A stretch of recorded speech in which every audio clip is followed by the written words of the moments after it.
Paris ऑलिम्पिकमध्ये भारताला दुसरं कांस्य पदक। नेमबाज मनू भाकर सरबजोत जोडीने केली पदक कमाई। एकाच ऑलिम्पिकमध्ये 2 पदकं जिंकणारी मनू भाकर पहिली भारतीय। अकोल्यामध्ये मनसे कार्यकर्त्यांनी अमोल मिटकरींची गाडी फोडली। राज ठाकरेंवरील टीकेमुळे मनसैनिक आक्रमक। गाडी फोडणाऱ्यांना अटक करा, पोलीस ठाण्यात मिटकरींचा टीका। हल्ला राज ठाकरेंच्या आदेशावरूनच, अमोल मिटकरींचा दावा। हल्ल्याचे मास्टरमाइंड राज ठाकरेच असल्याचा आरोप।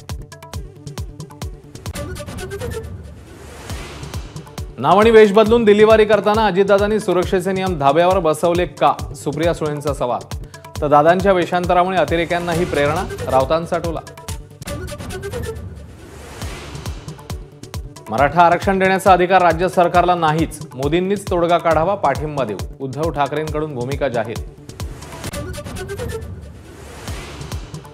मातोश्रीवरील मराठा आंदोलनामागे भाजपचा हात असल्याचा आरोप। भाजपचे पदाधिकारी सुशील पायाळ आंदोलनामध्ये। माझाने प्रश्न विचारताच पायाळ यांनी काढला पळ।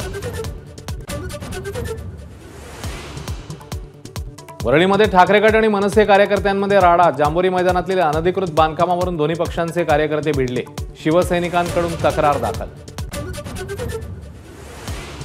आपल्या सुनेचे कान चित्रा वाघ यांनी भरले। विद्या चव्हाणांचा आरोप। तर मुलगा पाहिजे म्हणून चव्हाण कुटुंबियांकडून सुनेचा छळ, वाघ यांचा प्रत्यारोप।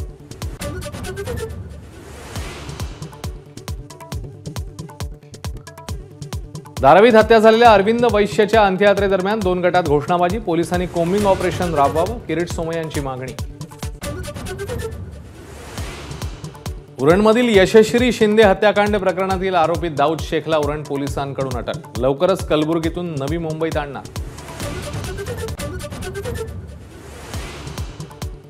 झारखंडमध्ये ट्रेनचा अपघात। हावडा सीएसएमटी एक्सप्रेसचे 18 डबे रुळावरून घसरले। 5 ते 6 जण जखमी।